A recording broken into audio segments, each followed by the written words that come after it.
I'm Leslie Allen for Tennis Channel.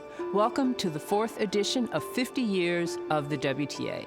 Let's admit that we were all spoiled by the Everett-Navratilova rivalry.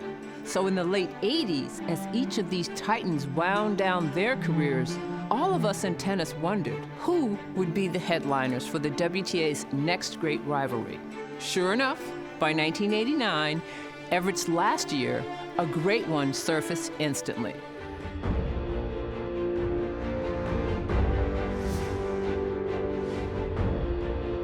Anytime you think of Steffi Graff, the first thing you think about is that forehand, which is one of the great forehands in the history of women's tennis. Steffi was really very athletic, fun to watch, and you always knew how explosive that forehand could and would be in any given match. Steffi, whew, run in, run out. That's what we used to call her. She'd beat you so quick, and then she'd run in and take a shower, and then she's like gone. But Steffi was always really cool with me, and she was such a strong competitor. Having won all 4 majors in 1988, Stephanie Graff ruled the world. But swiftly, there came a fierce rival in the form of Monica Seles. You couldn't touch Steffi. And then here comes Monica. She's 4 years younger. She's hitting 2 hands off both sides, so you can't see where the ball is going. You are chasing everything. Monica had a ferocity to her game. There was just no safe place to hit to, because the backhand, she could hit a winner on any ball. The forehand, a winner on any ball. They both were just superstars. There was a tremendous amount of public interest in them. And I think the contrast between them was really kind of fun to play around with. Monica had that giggly, squeaky, high-pitched, voice. And Steffi really was very kind of closed off and self-protective.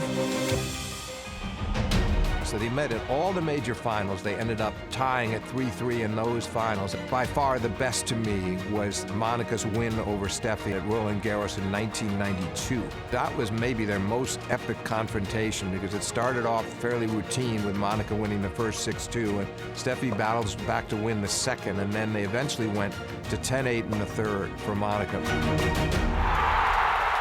She's done it again. Monica Seles at 18, writing her own chapter in tennis history.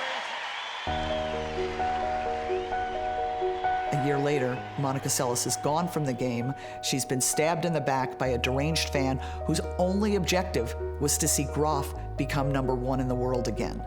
That changed everything. We will never know how extraordinary Monica Seles could have been. To both women's credit, they managed to work through it. Seles came back. They were ranked co-1 for a while. The stabbing sadly really changed that dynamic in '93, and we'll never know what it quite could have been, I don't think. But I always think about that rivalry with a tinge of regret and a tinge of melancholy, because I feel like it was something that could have been so much more.